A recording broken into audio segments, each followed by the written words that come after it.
Hey friends, another phenomenal week last week. 3-1, up 3.65 units. It's been a tremendous start to the year. As I tell you guys all the time, though, never get too high, never get too low. What goes up will come down. There will be bad weeks, and we just want to make sure that we take advantage of the highs and don't let ourselves get too cooled off by the lows. Let's just be happy where we are. Year to date, we're 14-3, up 18.24 units, which is a tremendous start for the year. Pretty pumped about that. And yeah, without further ado, let's get into the picks. I've got 4 or 5 plays this week. I've got 2 spreads, 2 money line, and a 7-point teaser, 3-game teaser.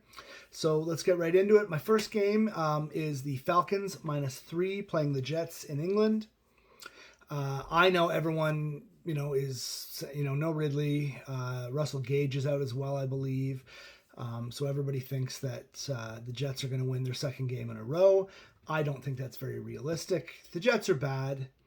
The Falcons have traditionally been better than their record suggests, so they should be able to beat teams like the Jets, and they should be able to beat them pretty handily. Plus, Cordero Patterson is turned into the guy that we all thought he was when we drafted him very early in our fantasy drafts so many years ago, that he never really developed into. And every time he went somewhere new, you're like, is this the team that's going to use him right? Well, apparently it's the Falcons. So, Cordero Patterson looks great. They still have Kyle Pitts, who, is an offensive force. Obviously isn't lighting the world on fire the way some people predicted he would this year. But he does look good. He'll probably get more play this week. And, the 11 times that the ball does not go to Cordero Patterson while they're on offense, you got to assume 7 of them are going to Pitts. I like them -3 for a unit. The best number I saw is you could get it at +105 at Pinnacle. You can either wait and see if they'll drop the hook.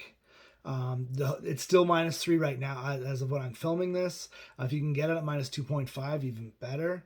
But I think they'll cover the 3 anyways, so I'm not super worried about it. And we're getting plus money at Penny, so I'm going to take it. That's for a unit. Second game is one where the Sharps are definitely not in agreement with me, but thus far this year, that's been lucky. I really like the Panthers. I know Christian McCaffrey was just deemed, posted as doubtful.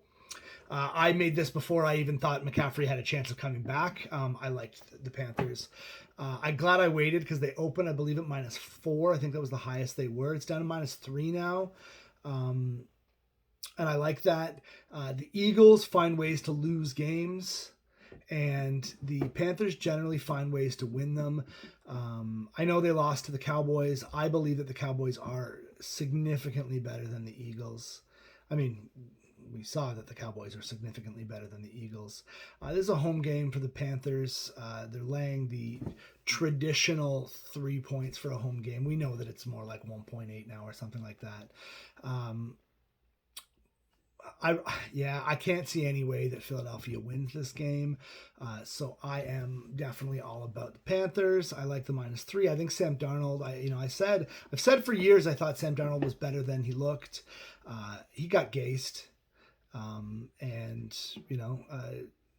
happens. I mean, it's happened to so many players who have looked so much better, playing for another coach other than Adam Gase. So I don't think Darnold's anything, insane, but he does have some great weapons. DJ Moore has been just dynamic. Robbie Anderson's very talented. Chuba's filled in admirably. So I'm not super concerned about CMC missing another game. I mean, I am for my fantasy teams, but nobody cares about my fantasy teams, so we won't go into that. So I've got Panthers -3. Best line I found was -110 at 365.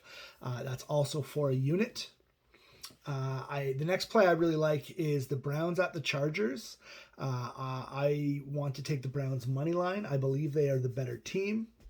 I believe you're getting +122 if you use Penny. That's Pinnacle. You're getting +122, which I really like. The Chargers do not deal well with the run game. The Browns' absolute strength is the run game. I know there's a ton of guys on the Browns who are listed as questionable. Most of them I think are going to play. But for sure, Nick Chubb and Kareem Hunt are healthy. and they're going to play, and they're going to run the ball down the Chargers' throats, and they're going to win the game. In these games, in the tight ones, a lot of times I like to go with who the best quarterback is. And the truth is, I genuinely believe Justin Herbert's better than Baker Mayfield. I just think that the matchup here really favors the Browns in the fact that they are going to be able to control the ball, run it down their throats without a ton of trouble, I think. So I think really all they're going to need is those two guys, and they'll be able to just chunk yardage, off the rush, chunk yardage off the rush, control the ball, and they'll end up with the win. So that's another 1 unit play. Everything's 1 unit this week except for the teaser. And my other money line play is the Buffalo Bills. You can get plus 125 at a lot of places right now. 365 and Penny are both offering plus 125. They are visiting the Kansas City Chiefs. And I know Kansas City is in a rough spot and needs to win.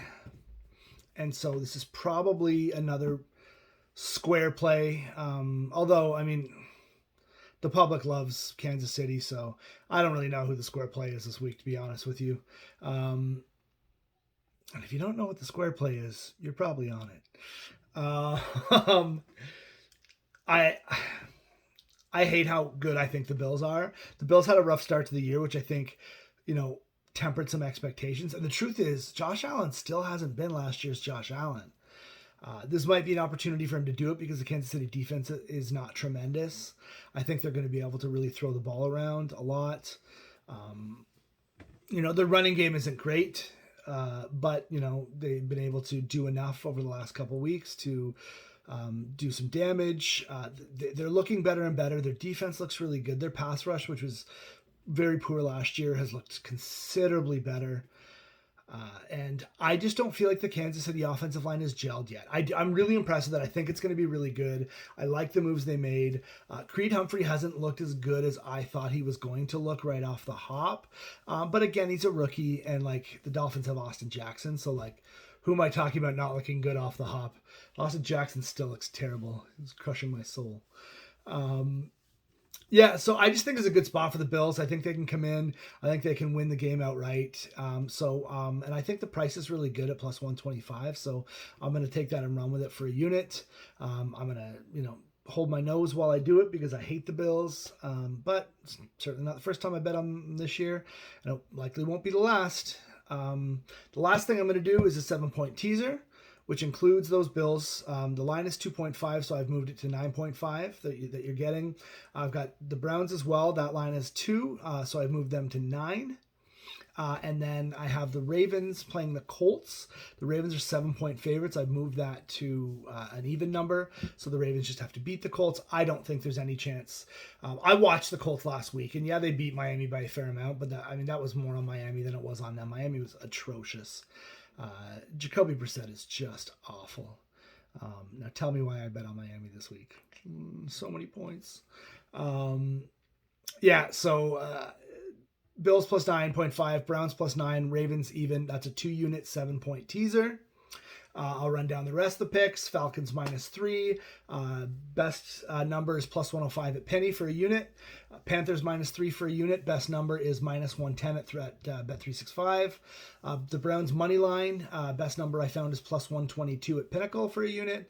And the Bills money line for a unit, 120 plus 125 is available widely. Currently at 365 and Penny, it's available at both. As always, I'll finish with the same things I always say. Guys, make sure you're being responsible. Make sure you're not being silly. Things like this, I have guys messaging me saying, "Oh, bro, 4 weeks in a row, we gotta crush this, blah blah blah." And I say, no, stick to the plan. Always do the same thing because all it takes is one terrible week, and if that's the week you go heavy, you can kill you know what I mean? You can kill your bankroll. Also, don't be irresponsible with your money. If you can't afford to gamble to wager it, don't wager it. If something happens and you need part of your bankroll for that, change what your unit count is, change what your unit number is, and do that. And lastly, but certainly almost most importantly, never put your money in the Barstool book. They're criminals, they're crooks, they're horrible human beings. They are the worst. And they parade as the everyman, which makes them literally the worst. Don't put your money there. Thanks for watching, guys. As always, you can find me on Twitter at CPT_handsome. I haven't played as many, I haven't made as many in-game bets as I usually do, simply because I haven't seen opportunities where I loved them this year, but I will, if I see them, I will, and that's where I post them, is on my Twitter. You can email me if you have questions, CaptainHandsomeSports@gmail.com. Otherwise, guys, thanks so much for watching. I appreciate it every time. Y'all are the best. Be well. Take care. Be safe.